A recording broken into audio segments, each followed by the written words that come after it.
On April 9, 2009, 42-year-old Abraham Shakespeare drove his fancy black BMW 750i car towards an upscale gated community in Lakeland, Florida. Abraham stopped his car, hit a remote control on his sun visor, and waited for the large gate that kept his neighborhood separated from the rest of the city to open. Then Abraham drove through the gate and glanced in his rearview mirror. His friend, Dee Dee Moore, was following right behind him in her black Hummer. Abraham led Dee Dee through the neighborhood's winding roads that were dotted with large two-story homes with huge front yards and swimming pools in back. Then he pulled into the driveway of his own house that looked a lot like the others in the neighborhood. Abraham parked his car and stepped outside. He was 6 foot 4 inches tall with long, skinny arms and legs. He had a beard and a black spandex cap that covered his dreadlocks. He wore a white t-shirt and jeans. Dee Dee's huge Hummer pulled into the driveway behind the BMW. Dee Dee got out and smiled at Abraham. She was 36 years old, and she was tall with dyed blonde hair, and she laughed and talked a lot. Dee Dee went around to the passenger side of the Hummer, opened the door, and took out a video camera and a tripod to put the camera on. She closed the door and then followed Abraham into his house. And Abraham led her through his living room that had high ceilings, large leather couches, and a state-of-the-art TV. The furniture, and most of the decorations inside, had come with the house when Abraham bought it. Abraham asked Dee Dee how her day at work had been as they walked up the staircase to the second floor. And Dee Dee told him that things were going really well. She owned and operated a successful medical staffing agency, and she said business just kept getting better. Then they walked down a hallway on the second floor into a room that Abraham used as an office and as a place to relax and watch TV. And when they walked into the room, Dee Dee set up the tripod, put the camera on it, and turned the camera on. Then she asked Abraham if he was ready for her to film him. Abraham looked at the camera, he grinned and said yep, he was ready. Since Dee Dee's medical staffing agency had taken off, she had spent a lot of time and energy following her dream of becoming a writer. She wanted to write books and movies. And when Dee Dee and Abraham had met through a mutual friend about 6 months earlier, she was fascinated by his life story. And she thought he would be the perfect subject for a biography or a documentary, or maybe even a Hollywood blockbuster movie. Dee Dee pressed record on the camera and asked Abraham just to talk about himself a little bit and to tell her about his life. Dee Dee thought getting Abraham to tell his story in his own words would be a great resource for her for when she started writing a book or movie about him. So Abraham started talking into the camera and pacing a little back and forth, and as he talked about his life, it seemed like he was almost reliving certain moments from when he was younger. And that made Dee Dee smile. And as she listened, she thought even his last name, Shakespeare, was perfect for a storyteller like Abraham. Abraham had grown up poor, and he had dropped out of school when he was about 12 years old to go work in the citrus fields that thrived in that part of Florida. And Abraham had left school without really learning how to read or write beyond the most basic level. And as he got older, he started to understand that his employment options would always be limited. And so he had spent the majority of his life moving from one odd job to another, trying to make ends meet. In the room upstairs in his house, Abraham stopped pacing for a second, and he thought back to some of the low-paying jobs he'd had. And he said going from job to job and struggling to survive had made it clear to him just how much the city of Lakeland was divided. Lakeland was part of the Tampa Bay area, and in Lakeland, some of the wealthiest people in Florida lived just miles away from some of the poorest people. And Abraham said when he was younger, he would pass by the gated communities where the rich people lived, and he would tell himself that someday he would figure out a way to move behind those gates. But it was a dream that most people in his poor neighborhood laughed at, and for most of Abraham's life, that dream he had seemed like it was impossible to achieve. But even though Abraham had spent decades living in his mom's house and working low-paying jobs, he had refused to let that bring him down. And everybody who knew Abraham said he was one of the kindest, most positive people they had ever met. Then, 3 years earlier, on November 15th of 2006, Abraham had been working as a delivery man for a food distribution company. Abraham's co-worker, Michael Ford, had been driving the delivery truck that day, and he pulled into a convenience store to get cigarettes and a drink. But before Michael got out of the truck, Abraham had reached into his pocket and taken out $2. Abraham was pretty broke at the time, and he knew he shouldn't just throw money away, but he stared at the dollar bills in his hand and then gave them to Michael and asked him to buy 2 quick pick lottery tickets. and Michael laughed, grabbed the money, and went inside. A few minutes later, Michael had gotten back in the truck and given Abraham the 2 lottery tickets. Then, the following evening, Abraham had been sitting on the couch at his mother's house watching the winning lottery numbers get announced on the local news, and he had just stared at the TV, stunned, because each winning lottery number that just got announced matched a number on a lottery ticket he was holding. At first, as the numbers kept matching over and over again, Abraham had kind of laughed it off and thought, this is not going to happen. But when they were about to announce the final number, he could feel his heart beating faster, because all he needed was one more match. He leaned in close to the TV and watched as the newscaster called out the final winning lottery number. And when Abraham had heard that number, he checked his ticket, then he checked it again and again, and then Abraham jumped off the couch and started shouting to his mother that he had just won the lottery. Abraham's mom came into the room and she thought he was playing a prank. But when he showed her the numbers on the TV and the matching numbers on his ticket, she started screaming and crying because Abraham had hit the $30 million jackpot. Fast forward back to the present, and Abraham smiled into the camera, and Dee Dee smiled too. Just hearing Abraham tell that story about winning the lottery was like listening to somebody describe a miracle, like something that never really actually happens in real life. But then Abraham stared down at the floor, and a look of total exhaustion came across his face. So Dee Dee asked him if he was okay, and Abraham told Dee Dee about what had happened almost immediately after he was shown on the TV collecting his big lottery winnings. Even after a huge amount of taxes and a reduced payout for taking his lottery money immediately instead of over several years, Abraham walked away with about $12 million, more money than he'd ever imagined having in his whole life. And with that money, Abraham had bought his dream house in one of Lakeland's beautiful gated communities for the rich, and he had gotten himself a very fancy car, that BMW. But soon after that, a lot of people had seemed to take advantage of Abraham's kindness. And he was lending money to friends, family, and people he had never met before, and he was paying for their mortgages, healthcare bills, college tuition fees, startup expenses for businesses, and just about anything else people could think of. And Abraham said that he loved helping people, he really did. But over time, it had just gotten more out of control, and now, 2.5 years after he had won the lottery, he said there were days where he would get hundreds of text messages from people asking for money, and he just felt like he couldn't say no to any of them. In fact, Abraham had a cousin named Cedric Edom who owed him thousands of dollars in mortgage payments on a house that Abraham had bought and let Cedric live in. And now Abraham could barely even get Cedric to talk to him, let alone get Cedric to pay back any of the money he owed. And Abraham hated that he felt like his lottery money was coming between him and his friends and family. From behind the camera, Dee Dee asked Abraham if he was tired, and he turned away from the lens, then glanced back and said he'd been tired for a whole year. And he said sometimes he dreamed of running away to a beach in some other country and just disappearing forever.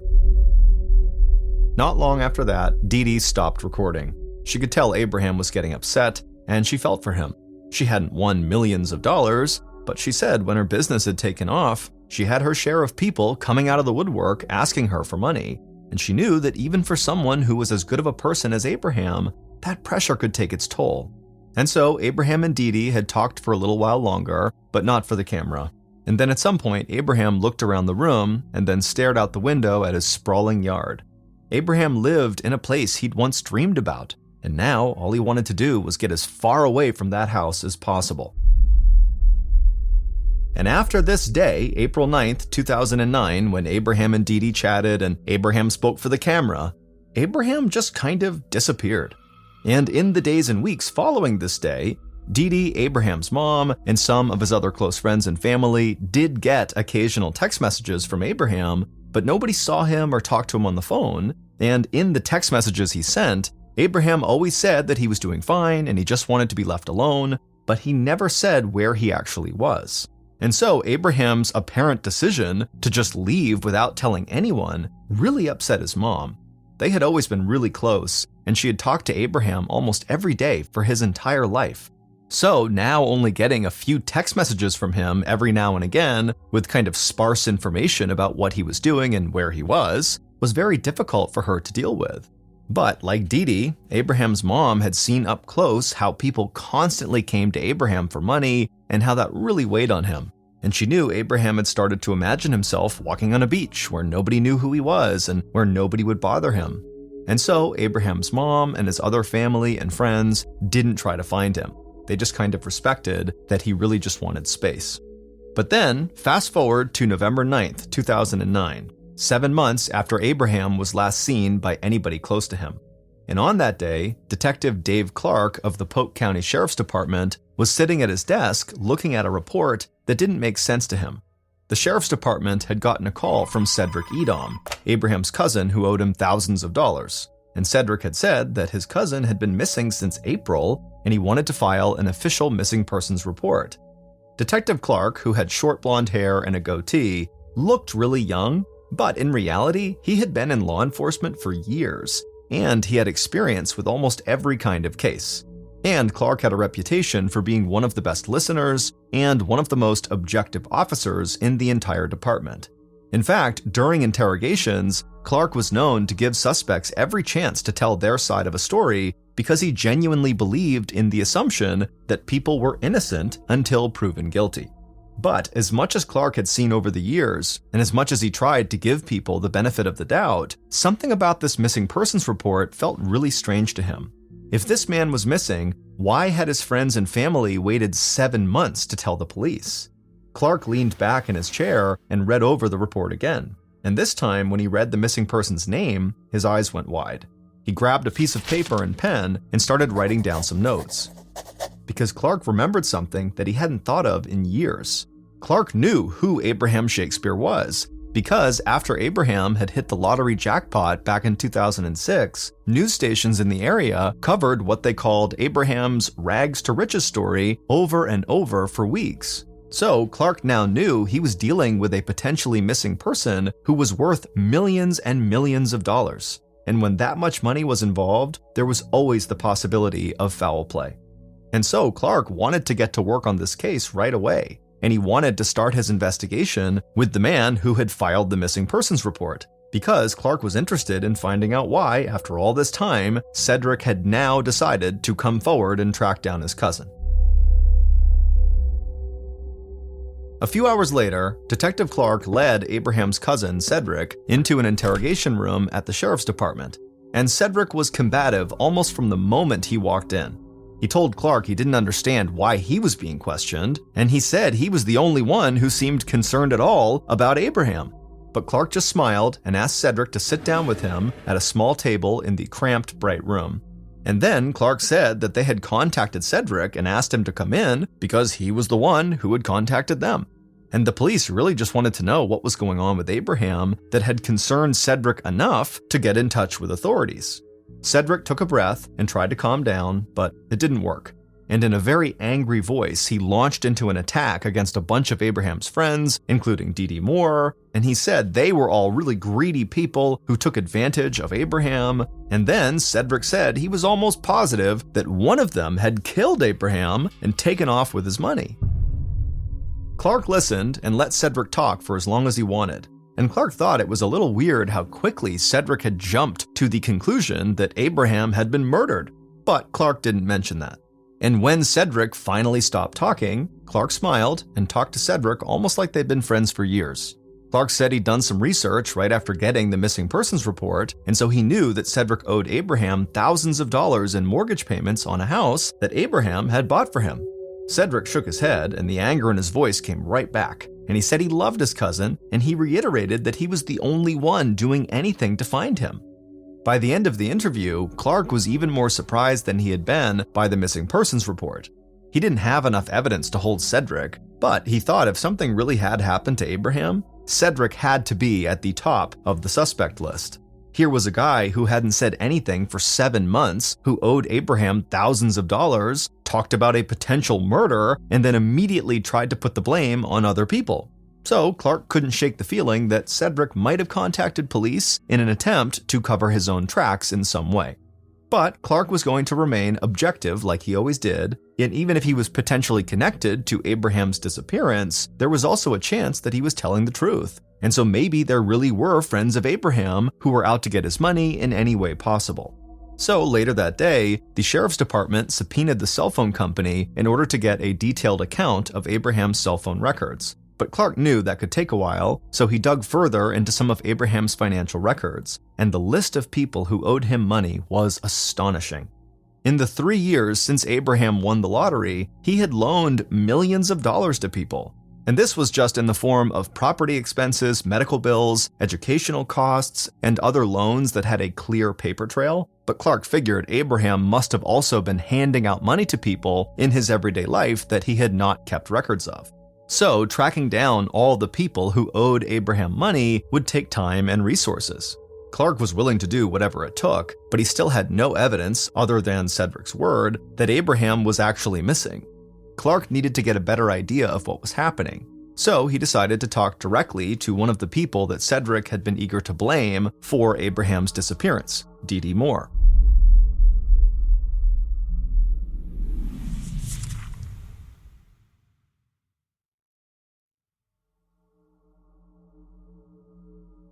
On November 10th, the day after the missing persons report had been filed, Detective Clark found himself back in the interrogation room. This time, he was seated across the table from Dee Moore, Abraham's friend who wanted to write a book and make a movie about his life. Dee had on jeans, a t-shirt, and leather sandals, and Clark thought she was almost the exact opposite of Cedric when it came to interviewing her. She smiled a bunch and seemed very easygoing, and she said she would tell him anything she could, but that she didn't really understand why she was there. So Clark asked her, when was the last time you spoke to Abraham? And she said she had gotten a text from him somewhat recently, and that he messaged her from time to time just to see how things were going in her life and to tell her that he was okay and enjoying his time away. Then Clark took a breath and got a serious look on his face. He looked right at Dee and told her that Abraham's cousin, Cedric, had said he was worried Abraham might be dead. Dee immediately looked confused and said she didn't understand because as far as she knew, she was texting somewhat regularly with Abraham. And as far as she knew, Abraham had done exactly what he said he was going to do. Take off to maybe a beach somewhere and never look back. So Clark asked her why Cedric would have filed the missing persons report in the first place and why he might have pointed the finger at her as someone who might have wanted to hurt Abraham. Dee just shook her head, and then she looked at Clark and said she had an idea why Cedric might come after her. Clark smiled, and in his friendly voice, he asked Dee to fill him in.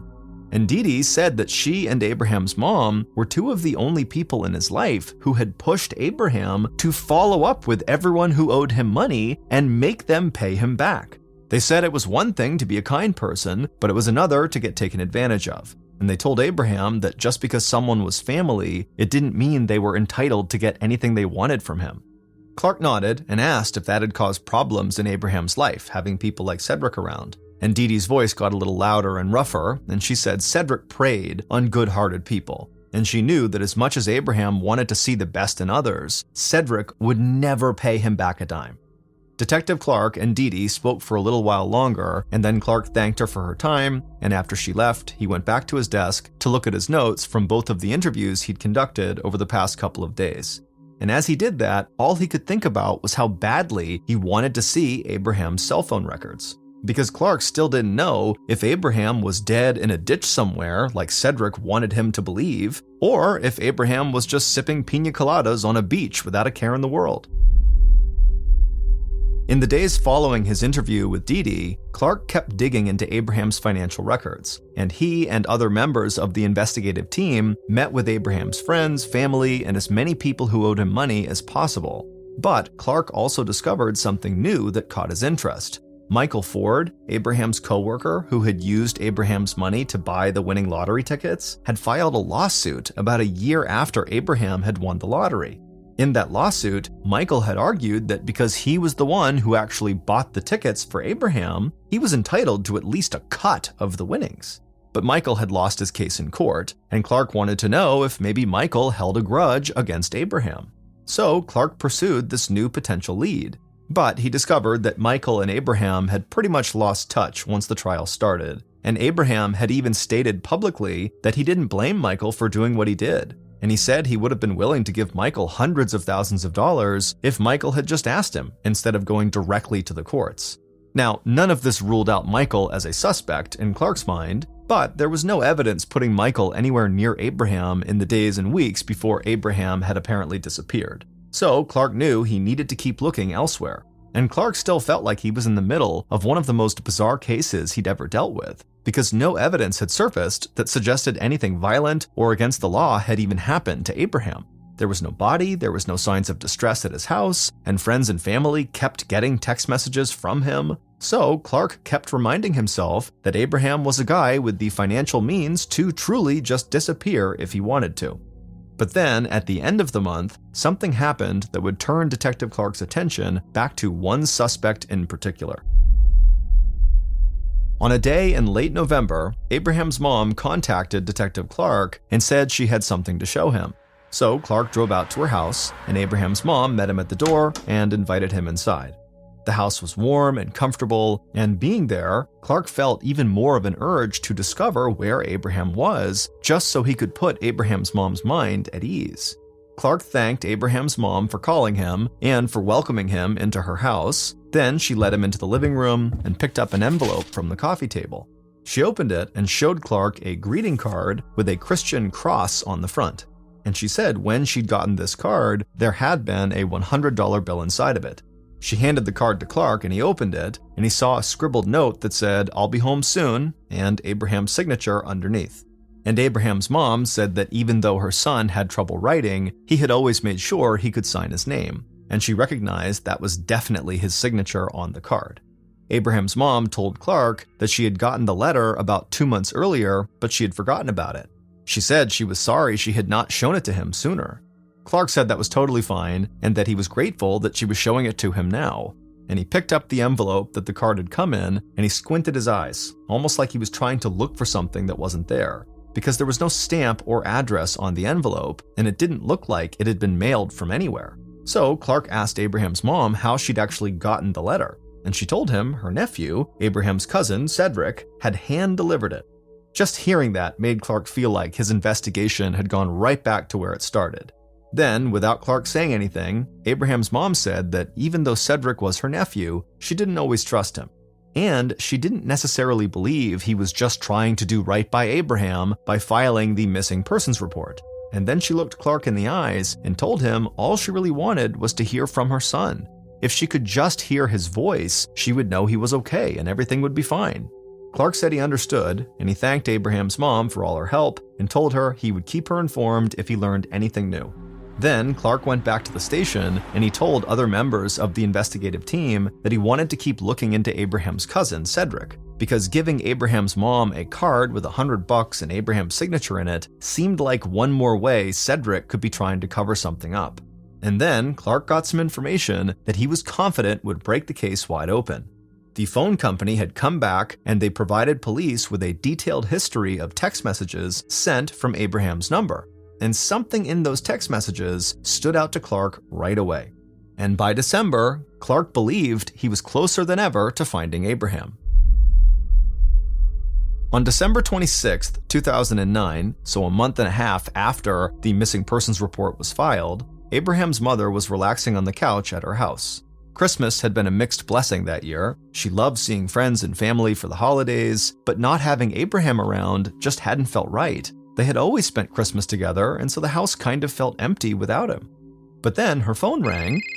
She leaned over, grabbed it off the coffee table, and almost started crying tears of joy because Abraham was calling.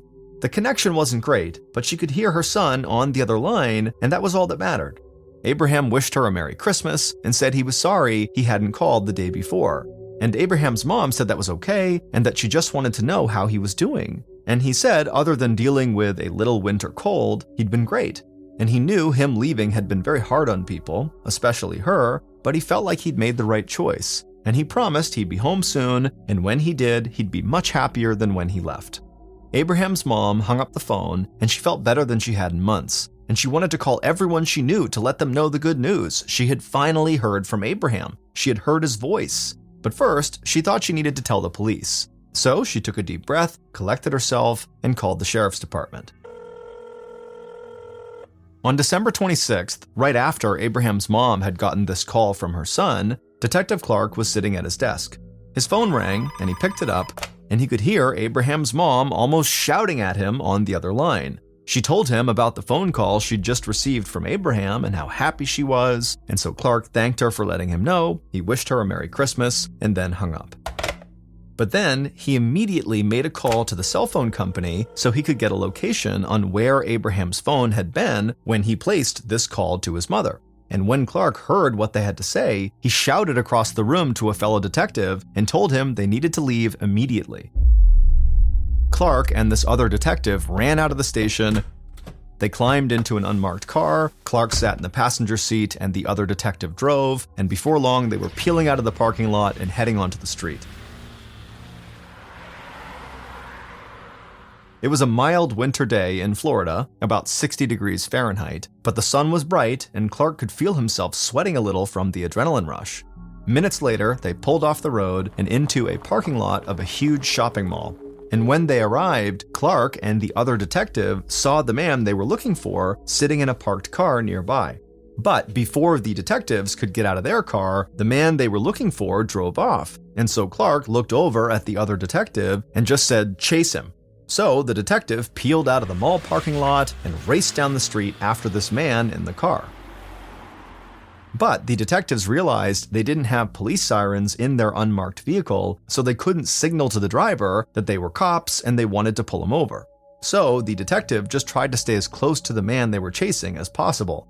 Then finally they came to a red light and the man they were after stopped, and so without even thinking, Detective Clark threw open his door, he ran in front of this car, he held up his badge, and he yelled at the driver to get out and come with them. The man in this car just stared up at Clark, and then he slumped his shoulders and put his head down. And later that day, after they had all talked back at the sheriff's station, Detective Clark knew where Abraham Shakespeare had been all this time. Based on interviews and cell phone data collected throughout the missing persons investigation, here is a reconstruction of what police believe happened on April 9th, 2009, when Abraham first disappeared.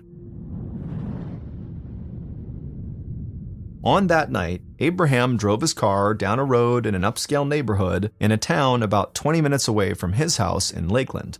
Abraham had spent much of the day talking to Dee Dee on camera, and he was still thinking about getting away from Florida and kind of dropping off the map for a while. But before he did anything drastic, he wanted to make sure he had enough cash on hand to just disappear. And he hoped to avoid leaving a paper trail as much as possible, so it would be harder for people to track him down. So Abraham was on his way to the house of someone who owed him money and who had told Abraham that they had thousands of dollars in cash that they could give him.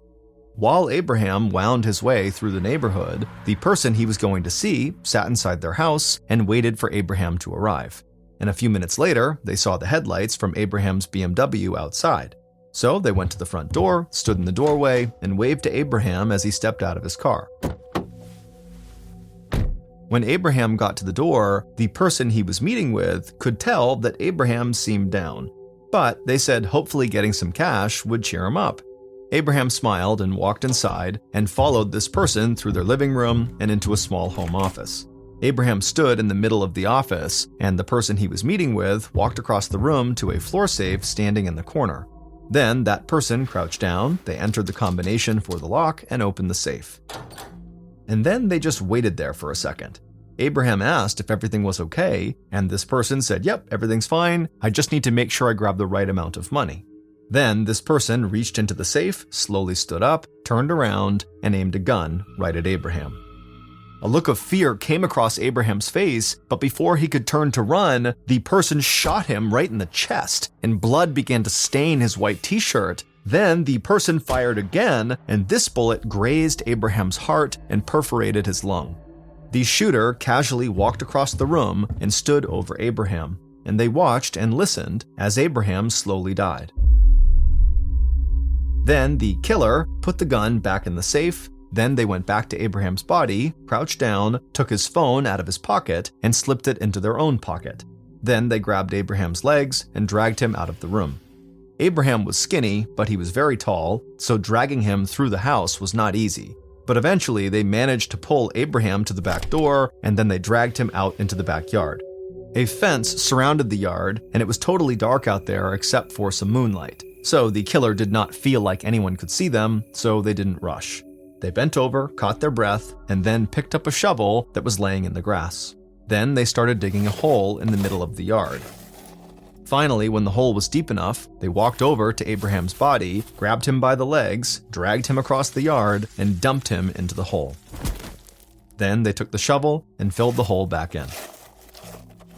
Later that night, they cleaned the bloodstains from inside their house and out in the yard, and then they found a phone number of a construction company that they planned to call the next day to place a concrete slab over the hole where they had just buried Abraham.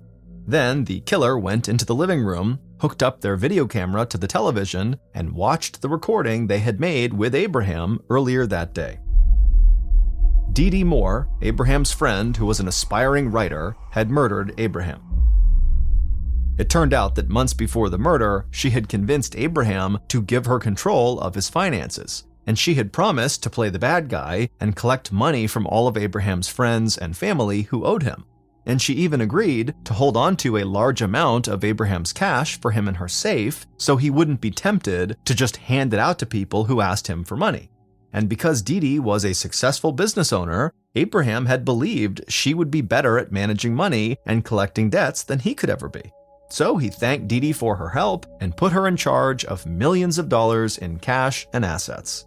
And Dee Dee had collected money from people who owed Abraham, but instead of giving the money to Abraham, she kept it for herself. And she spent that money and some of the cash Abraham had given her on a brand new huge Hummer vehicle and other expensive items she wanted. And for months, Dee Dee had gotten away with it without anyone suspecting anything. But then, in the spring of 2009, not long before the murder, one of Abraham's friends started to catch on to what Dee Dee was doing. Because even though he was making regular payments to Dee Dee to clear his debts with Abraham, she kept asking him for more money. And when he got angry and said he had already paid what he owed, Dee Dee worried he would tell Abraham, and Abraham would find out that she had been stealing his money. So Dee Dee decided she would just get rid of Abraham, but keep collecting the money people owed him for herself.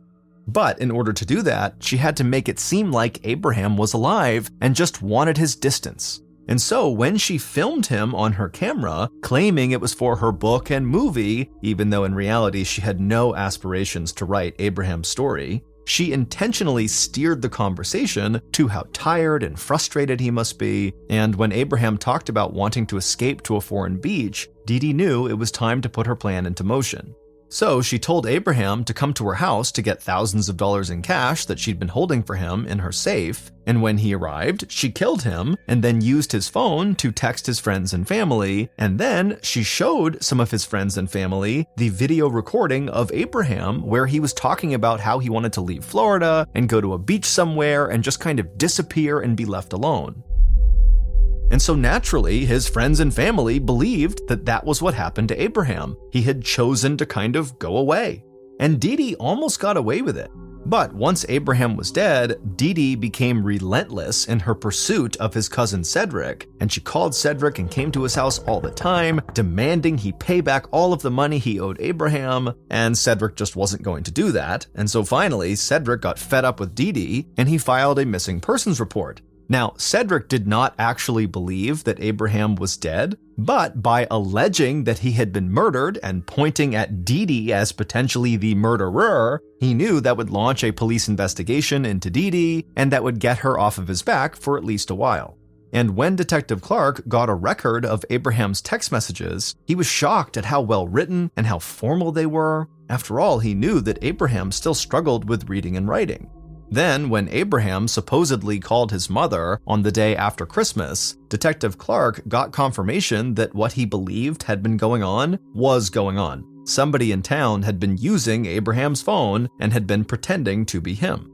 And when Clark traced Abraham's phone to the mall parking lot, he and the other detective saw Dee Dee leaning into a car, handing over cash to a man and taking a phone back from him. And when they chased that man down, he admitted that he was a friend of Abraham's who Dee Dee had paid to call Abraham's mom and pretend to be Abraham. And the man had told Abraham's mom on this call that he was fighting a winter cold to make up for the fact that he didn't really sound like Abraham.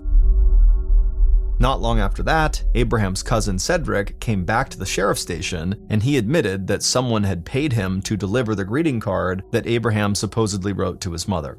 And it would turn out that the money Cedric was paid to make that delivery could be traced back to Dee Dee. And so Cedric had been right about Dee Dee all along without actually knowing it.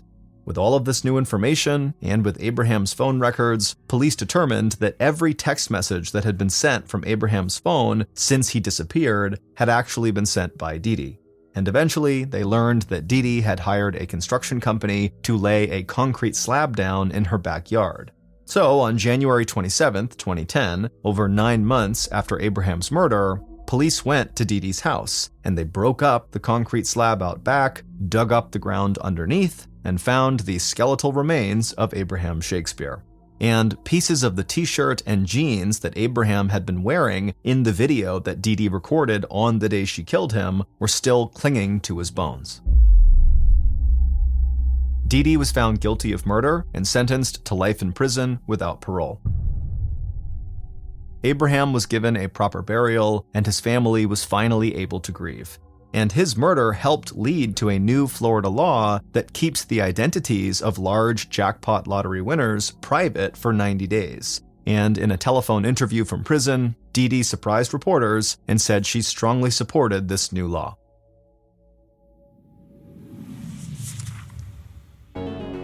On February 27, 2015, 18-year-old Dalen Pua was visiting his grandmother on the Hawaiian island of Oahu. Dalen, who was a Hawaiian native himself, didn't spend much time in Oahu with his grandmother, and since he was here, he figured he would do the one thing he had always wanted to do, which was to climb the island's very famous and very illegal Haiku Stairs, or better known as the Stairway to Heaven. These stairs were a very narrow, rusty, not well-maintained, 4,000-step staircase that weaved its way up the side of this Hawaiian mountain. It was built during World War II by the United States Navy because they wanted access to the top of this mountain where they had a secret radio station. After the war was over, instead of demolishing the steps, they allowed people to walk up and check out the view. But it was so dangerous and it was not well maintained that they eventually closed it to the public starting in 1987 and literally put a fence up and even put guards out to keep people from going in. But Dalen really wanted to do this. So that morning he tells his grandmother that he's thinking about hopping the fence and making the hike.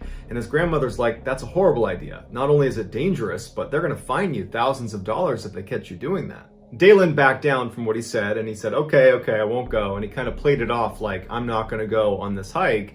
But sure enough, right after breakfast, he slipped out of the house, hopped on a bus, and he made his way over to the base of these stairs. Even though it was totally illegal and he was incriminating himself, he was so excited about going on this hike that he documented the whole trip by posting pictures of it to his social media. And so the first picture begins with him at the base of the stairs, where he posts a picture as he's about to start this hike. And then all morning, he's taking pictures along the way up these 4,000 stairs. But then around 11 a.m. that morning, the posting stops abruptly and he hasn't reached the summit. And you figure if you're going to do this hike and you're already posting pictures of just the way up, certainly when you get to the summit, you're going to take a whole bunch of pictures and post all of those because that's the prize at the end of this hike. But for whatever reason, the posting stopped at 11 and he clearly hadn't reached the summit yet. And by that night, when he didn't come home, the family was really concerned and they told police. Police launched this huge search for him. They're looking all over the stairs. They got helicopters out. The Navy gets involved. There's no sign of him. He's just vanished. When they couldn't find him after several days, they had to call the search off, and the assumption was, well, you're doing something dangerous. There's a reason this is off limits. He probably slipped at some point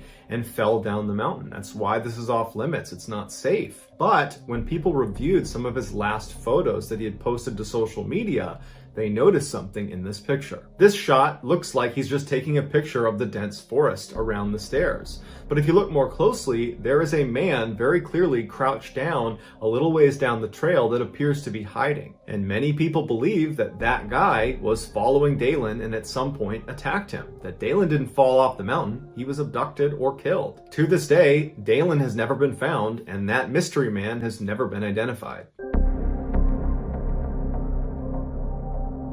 The most remote island in the world is Bouvet Island. It is an uninhabited 19 square mile chunk of rock and ice situated in the South Atlantic. If you were looking on a map and drew a 1,000-mile radius around Bouvet Island, there would be nothing else in it. There is no land, there is nothing. In fact, the nearest land is 1,100 miles away, and it's Antarctica. That's not permanently inhabited.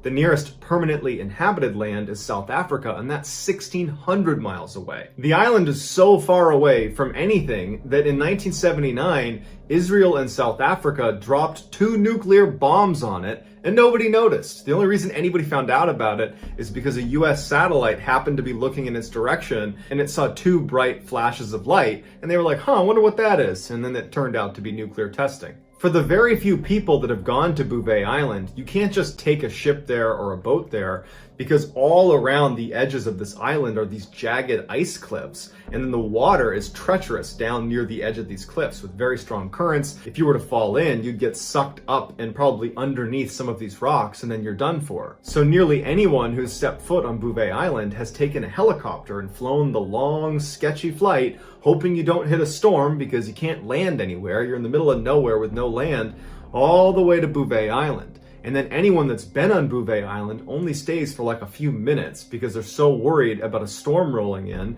And the weather at Bouvet Island is famously bad, and storms are constantly rolling in. Oh, and Bouvet Island is an active volcano. So it's this horrible place that nobody goes to or should go to. But a few people still do. In 1964, British explorer Alan Crawford was sent out to Bouvet Island with a team of scientists to inspect the northwest corner of the island where a recent lava flow had created a shelf that looked like you could potentially build a building on it. And the British wanted to stand up a weather station out there, but they needed someone to go out there and give the green light. So on April 2nd, 1964, Crawford and his crew departed South Africa and began the long helicopter ride. When they finally touched down on Bouvet Island, everybody was on edge because you are in the most remote place in the world, and if anything happens to you, there's no help coming for you. So people were eager to get the work done, survey the area, and get right back on the helicopter and leave. So the team immediately gets to work surveying the site, while Crawford decides to just for a couple minutes to step over the ridge and just look out at the island. He was fascinated with Bouvet Island, and he just wanted to get a better look at it. So he walks up this embankment and he crests the hill and he looks down, and there's this little rocky alcove that he can see the water. It's at this one area of the island where there's a little bit of a beach. And he sees a wooden lifeboat that's kind of half sunken sitting in the shallow waters of this lagoon. He couldn't believe it because he knows it's not theirs because they came in on helicopter. And he's also thinking, like, how could this boat have gotten here at all? The nearest land is 1,100 miles away. So he starts walking down towards the boat, and he sees on the beach 2 wooden oars that he assumes go with the boat. Next to them is a flattened copper tank that's used to catch water, and then next to that was a wooden barrel, which also would have been used to store water. He starts looking around the beach for other signs of human life, and there are none. There's no tent, there's no clothes, there's no human remains. He finally gets down to the beach and actually wades out the little ways into the water to actually inspect this lifeboat. And he starts looking for identifying marks or numbers on the boat that might give away where it's from, but there's no significant marking on the boat. It was in pretty good shape, but there was just nothing to give away where it was from. Because Crawford knew they had very little time before they were going to leave the island, he ran back on shore and he looked around on the beach some more. He walked up the hill a ways to get a look down the island to see if there's any sign of human life on this island, but there's none. And so he goes back over to his team and he tells them what he's found. But his team is so focused on getting this survey done and getting the heck out of here that they don't really care about this lifeboat.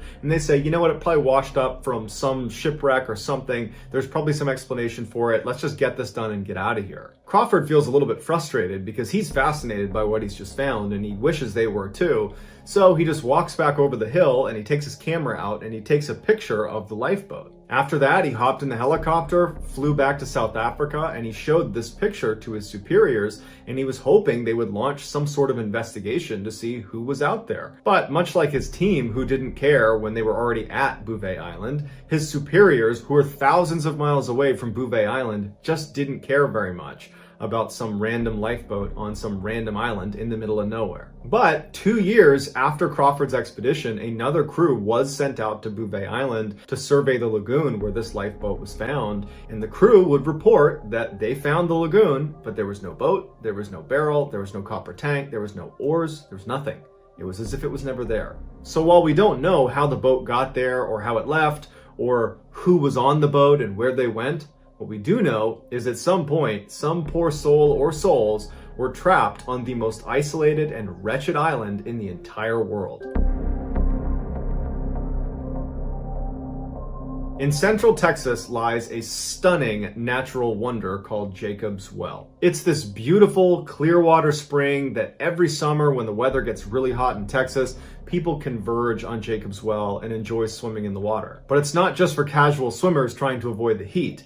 It's for daredevils that strap scuba gear on and dive down through Jacob's Well through a 10-foot wide shaft that leads to one of the most intricate and dangerous underwater cave systems in the world. Jacob's Well is broken up into 4 chambers. As you move from chamber 1 to 2 to 3 to 4, it gets harder and harder to squeeze through the narrow spaces, and each of the chambers gets smaller and they get darker because you're losing sunlight, and they just become overall much more difficult to navigate the deeper you go. Imagine you put on your scuba gear and you hop into Jacob's Well and you start swimming straight down. Now there's going to be what looks like the floor of the well, and then at the center of it is a 10-foot wide shaft that goes straight down. And if you swim down through that, you're going to reach the first chamber, which sits at about 30 feet and goes all the way down to 55 feet. In that first chamber, the sunlight still hits, so there's algae, there's wildlife, and it's where rookie scuba divers will spend their time in Jacob's Well. At the bottom of the first chamber is another shaft opening, but it's more narrow than the very first one you went through.